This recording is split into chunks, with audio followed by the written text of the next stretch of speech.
said about Hickey doing a great job with scouting reports. So, I mean, you stick with your strengths, and in big moments you remember their weaknesses, and you try to exploit that whenever you need to. And a lot of times they're giving us scouting reports that cater to our strengths. So whether I've seen somebody 30 times in my short career, or whether I've seen them 0, still trying to do the same thing, like you said, every time out. And are you a video guy, or are you just verbal with Hickey and paper?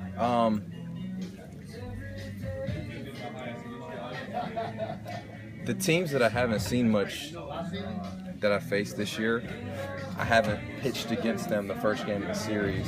So I'll instead of going back and watching video, I'll watch their ABs with a little more intent than I normally would. As you know, if we're playing somebody from our division that we see all the time, you don't have to focus in on sequencing quite as much. But I just, I'll poke my head down in the room and I'll see what Curtis Granderson looks like at the plate, and I'll see what some of these guys look like at the plate, so I get the visual. Right, but you're saying watching last night and tonight's game allowed you to do that too. Yep. So it's not as much on the video. I don't watch video at all. I watch it on the TV. Oh, that's what you mean. Yeah.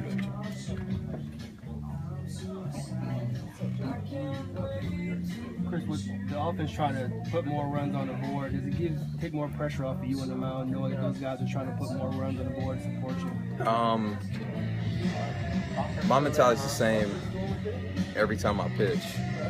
Whether we have 0 runs or 10 like last game, I don't want to give up a run. I want to execute every single pitch, so there's no added pressure. It's one mentality, and I do that because that's how I'm most successful.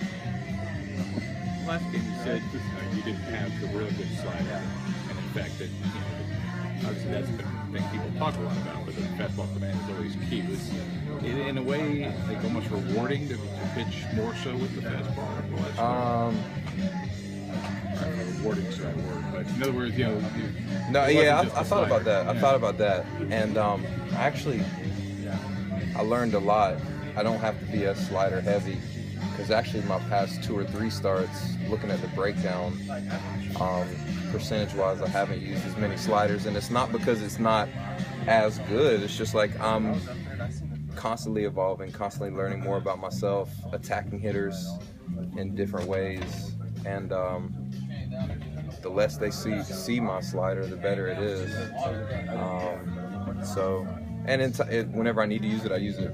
It's not like I'm holding back, but if my fastball's explosive that day, then I'm going to use that heavily.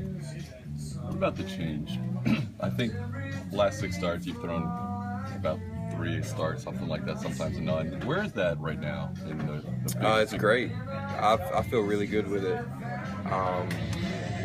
And this is the first question I've had about a changeup in a while. And when you're pitching well, nobody's going to ask you about your 3rd or 4th pitch.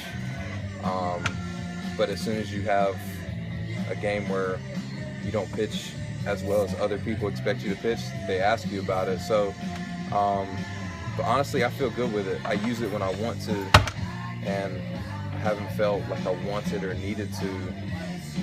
But it's there. It's a weapon to lefties or righties. But I mean, it's just like a lot of pitchers are mostly 2-pitch pitchers, and they have a 3rd pitch that's more of a show pitch. Like Odorizzi's curveball, he throws it 3 or 4 times a game, but nobody ever asks him why he doesn't use his curveball as much, So I haven't really felt a need, but it's there, it's ready, and I constantly work on it and refine it just like I do my other pitches.